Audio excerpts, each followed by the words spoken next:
With Wave 6 being released, we can now officially say that the Booster Course Pass is over, so now the question must be answered. How good is the Booster Course Pass actually? Today I'll be answering this question by taking a deep dive into these updates and determine how good the execution was compared to the potential. So with that said, if you enjoyed this video, make sure to subscribe to the channel as well as leaving a like on the video, and let me know in the comments what you think about the Booster Course Pass. Anyways, let's dive into the Mario Kart 8 Deluxe Booster Course Pass. Let's start with the initial reaction to this DLC. On February 9th, 2022, Shinya Takahashi said the words Mario Kart, and everyone's mind immediately went to the logical conclusion, but it's a shame that people just don't learn that this game is immortal. However, people realize that we should be thankful for hearing the two words Mario Kart from Nintendo, because besides a glorified Switch port, a smartphone game with microtransactions, and a brutally expensive living room mess, nothing had happened in 8 years for the world of Mario Kart. Emotions were going in all sorts of directions when everyone heard the Coconut Mall theme while being presented with the least popular tour tracks along with the what the heck is that grass toad circuit. Yeah, the 2022 version of these older tracks somehow looked worse than the ones decades prior, and the internet was simply not having it. They did have some popular picks to start out though, with Shroom Ridge, Sky Garden, Choco Mountain, and Ninja Hideaway to at least partially make up for it. When these tracks arrived to Mario Kart 8 Deluxe, everyone was super excited. However, the tracks seemed to be one-to-one ported from Tour, which downgraded the quality tremendously. As for some new things that we discovered with this wave, all of the Tour City tracks had the different versions combined into one race, with the layout changing depending on the lap. Also, the cars in Coconut Mall were completely stationary, which was majorly upsetting for Wii fans. Overall, Wave 1 was quite disappointing, but it was content after all these years, so it was okay since we were getting 5 more waves of content over the next year and a half, right? Well, that was all we had for almost 6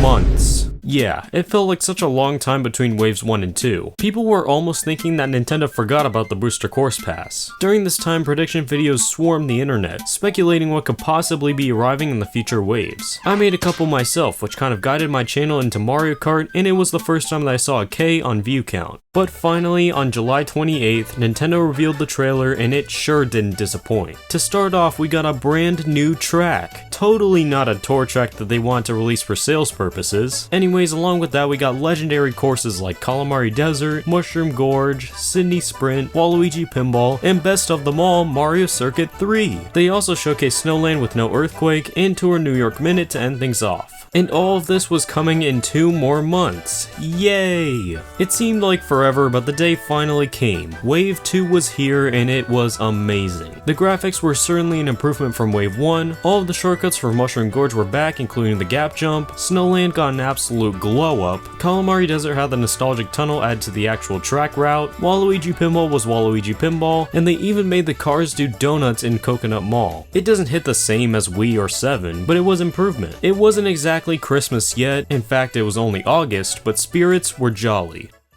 And speaking of jolly, not even 2 months later, a teaser for Wave 3 came out announcing the return of Merry Mountain from Tour and introducing a beautiful remake of Peach Gardens that would arrive around the holidays. However, there was a major surprise to be discovered with Merry Mountain, and that was the return of Half Pipes, which opened the door to so much opportunity later on. From that point onward, things only got better, as Wave 3 in its full capacity was revealed soon after, showcasing greats like Wii Maple Treeway and 3DS Rainbow Road right off the bat. Along with them came GBA Boo Lake, Tour Berlin Byways, 3DS Rock Mountain, and Tour London Loop. When the tracks arrived that holiday season, it was pretty much as we expected. A whole lot of fun. People had their grievances with certain tracks, but it was outstanding overall. But there were 2 major surprises. The first was with Peach Gardens, and that was a reverse final lap. This was a very cool twist, even if it did change very little. The second was game changing, and that was custom items. You can now eliminate items that you didn't want to race with, or you could limit the roulette to a select few. And then there are daredevils that go only blue shells. Now after Wave 3, people all over the place were going insane about 2 things. The first was the fact that no GameCube tracks had made an appearance in the Booster Course Pass yet. With Double Dash having such a great roster of tracks with not the best remakes being in Mario Kart 8 Deluxe, people were desperate for some fan favorite tracks. People were also bringing up the idea of a Booster Character Pass, where new characters would be added to Mario Kart 8 Deluxe, and while this idea was cool, I certainly did not buy into it whatsoever.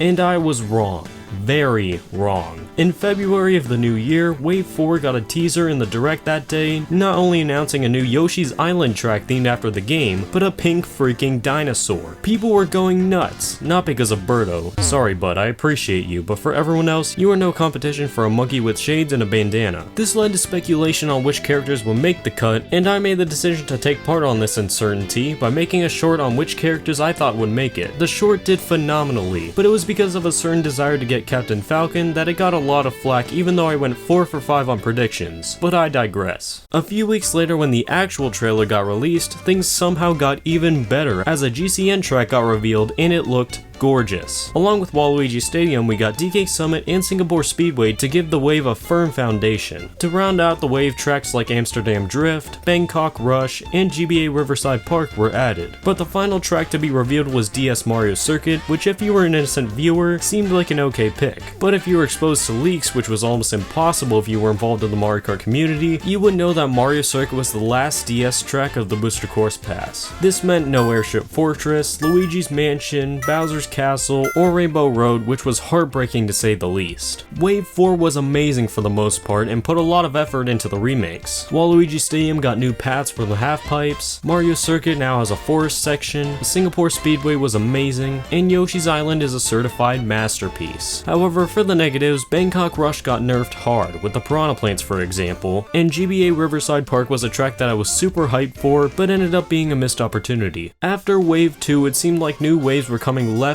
and right, because a sneak peek of Wave 5 was showcased in what seemed like a blink of an eye. We laid eyes on a new bathroom track along with Petey Piranha, Kamek, and apparently God. However, since there were only 5 spots on the roster before them, it was determined that between Pauline, Diddy Kong, and Funky Kong, at least one of them would not make the cut to 8 Deluxe, which was concerning, but it was a question to be answered later in time.